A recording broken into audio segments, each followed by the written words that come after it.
People don't memorize anymore, and why would they? Within a second you can talk to Siri, Alexa, you can Google it, Bing that, you can have whatever you need to know at your fingertips within a second. So why would we memorize? Didn't we agree long ago that rote memorization isn't an effective method of learning?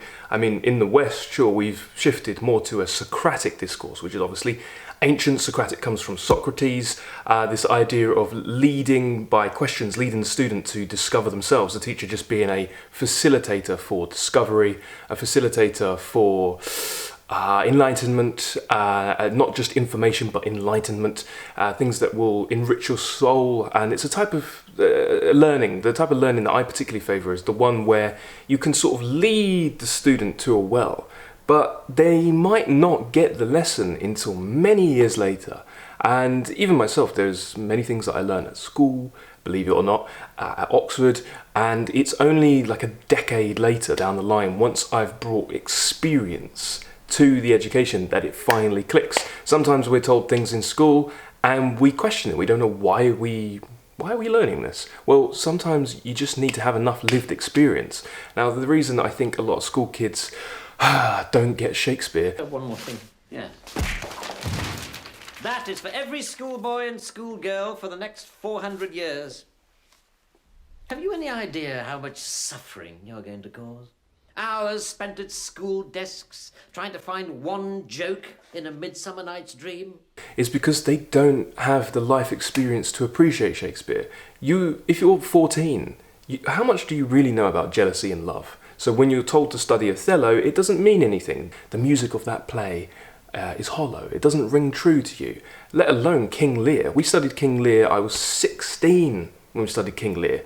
What's King Lear about? King Lear is about the infirmity of age, among many other things, that, divine right of kings, dividing your kingdom, familial backbiting, believing and seeing and not trusting what you're seeing, or maybe too trusting of what you're seeing. And there's also all these meta-theatrical comments, the idea of creating a mountain out of nothing on the stage. This is very Shakespearean, the play within the play, like Hamlet, Much Ado About Nothing, The Tempest. So we study all these plays, and obviously we don't have the experience. We study these poems, we study Romeo and Juliet, we study Tennyson, we study, name anything that you've studied in the last few years if you're a student, or name anything you studied back in school, whenever that was, and I guarantee you didn't get it.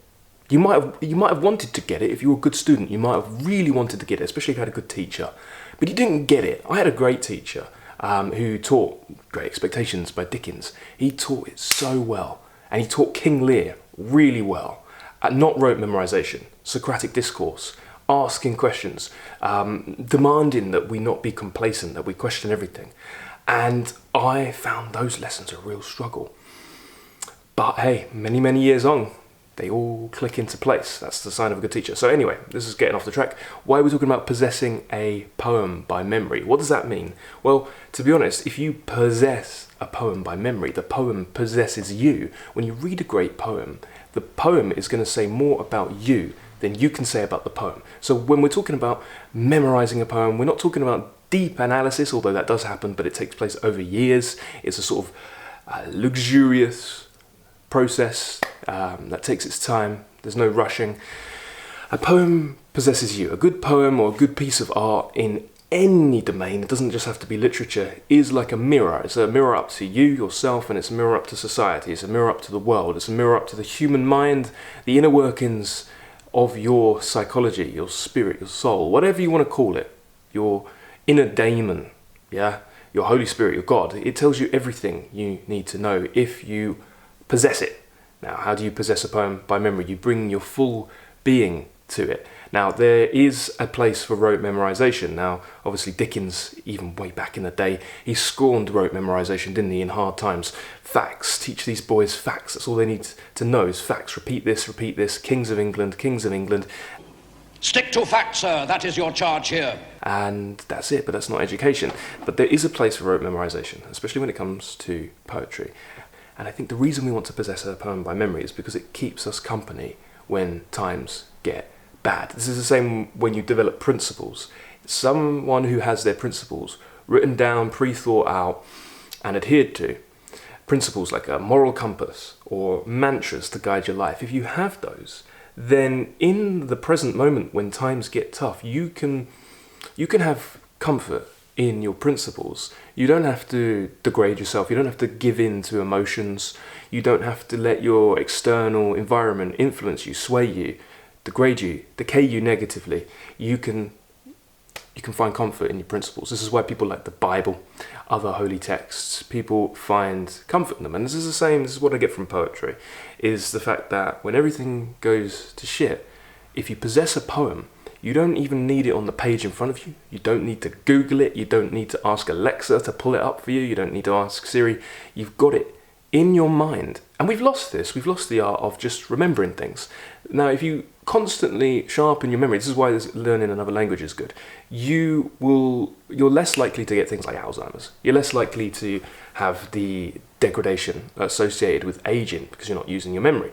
Now, that alone is a good reason to remember a poem, but another good reason is because you never get the full weight, power, meaning, and essence of a poem on the first reading.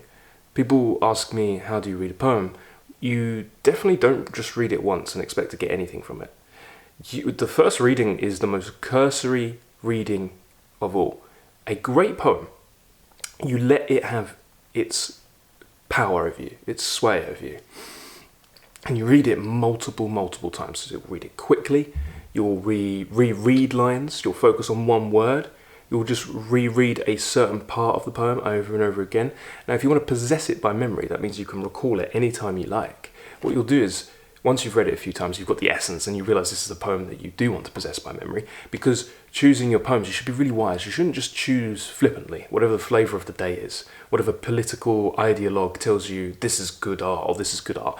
Good art is what rings true to you when you remove all the bullshit.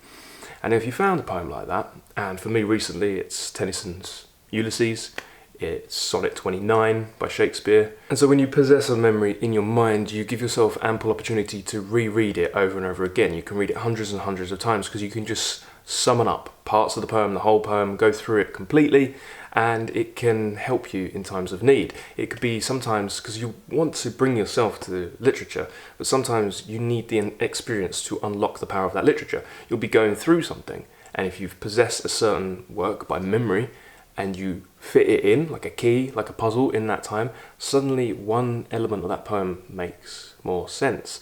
And you start to see things you never saw before. And you start to get something that Harold Bloom called the reader's sublime, which is like a runner's high, basically. It's seeking for a difficult pleasure. Okay, it's like climbing a mountain. Why do you climb a mountain? Because it's difficult, because it's there. And ultimately, the thing that I like about possessing poetry by memory is that you are never alone when you have an inventory of poetry. It keeps you comfortable. It connects you to this wellspring of humanity. No matter what issue you're going through, whatever problem you're going through, someone has already thought it through before and thought it through with brilliantly crystallized, original, inventive turns of phrase, inevitable phrasings and syntax, and that keeps you comfortable and it plugs you into a greater humanity. And when you find yourself scorning humanity, or ashamed, or concerned, or like you don't fit in, you know that there is some company where you do fit in, though they may long be dead. So there's no getting away from it. In order to possess a poem by memory, you have to read the poem, and you have to read it closely with care and attention to detail. For your first reading, you just want to read it all the way through.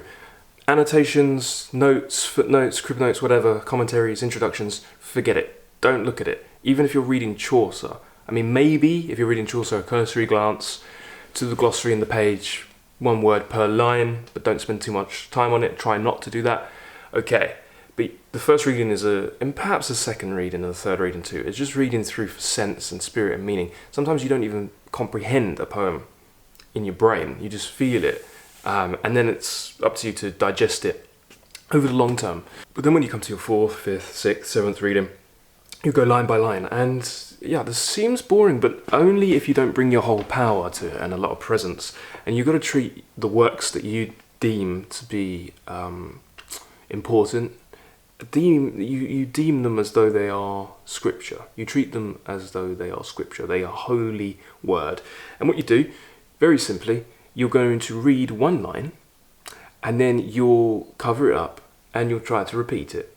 And if you haven't, then you'll look at the line again, and then you do it again. And if you have, you then do the first line and then the second line, and then you cover up both those lines, and you try to repeat those 2 lines. Successful? Cool. Go on to the third line and do it again. First line, second line, third line. Repeat from memory. Good? Keep going. Now, other things you can do is 2 things. You might want to give a key word or a key image, a strong image to each line that stands out to jog your memory.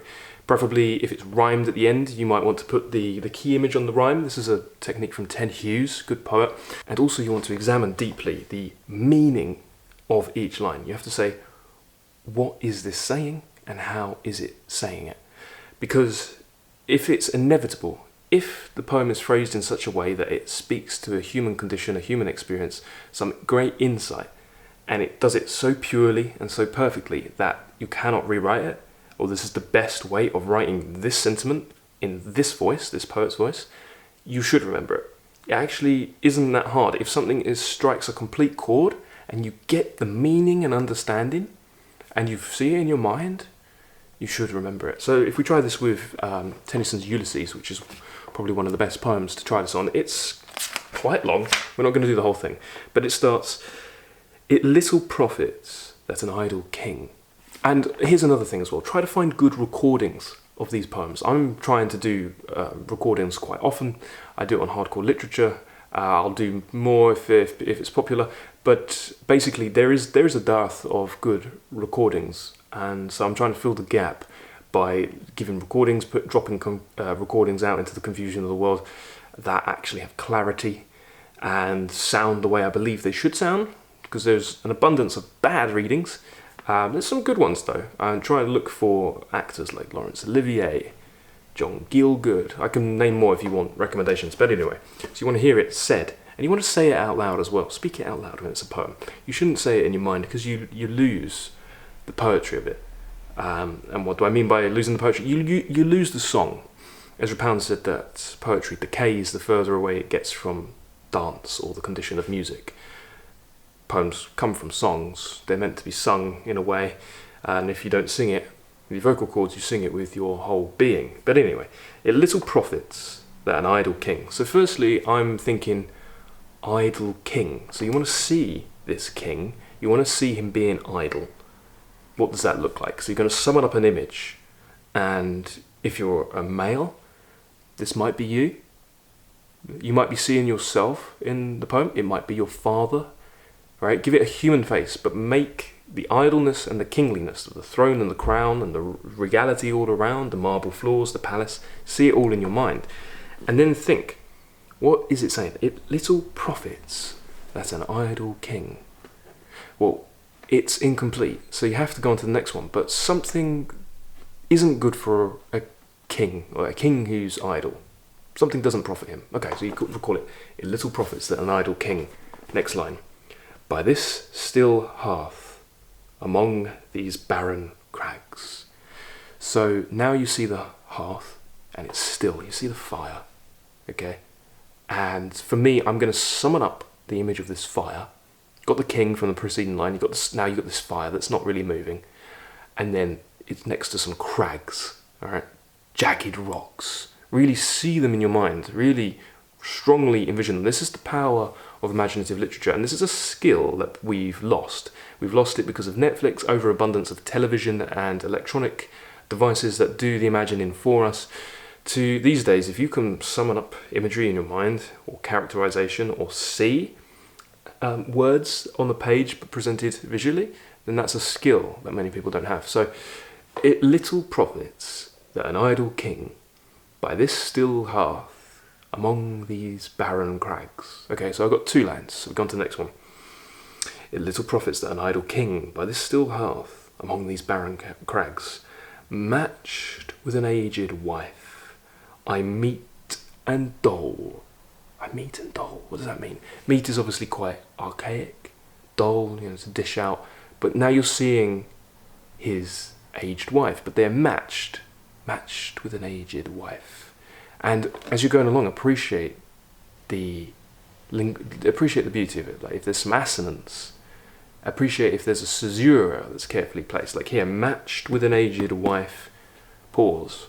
So in that pause you see the wife, and then I'm eaten dull. It's like whoop, a bit of a pivot. And so you've got to go on to the next one. Unequal laws unto a savage race. So see the savage race, unto. Appreciate the biblical language of that. Yeah? So it little profits that an idle king, by this still hearth, among these barren crags, matched with an aged wife, I meet and dole unequal laws unto a savage race. And then that hoard and sleep and feed and know not me. Again, condition of music. Hoard. Look at them hoarding. Envision it in your mind. Sleep. Feed. They're like animals, aren't they? Which pairs with the savagery. And know not me. And then he completely breaks the stanza. Pauses. And the fact that he's ending on that, this know not me, you get to the heart of the poem. Ruling people. Guiding people. Being responsible for people. Whether you're a king, a father, a mother, whatever it might be. A teacher.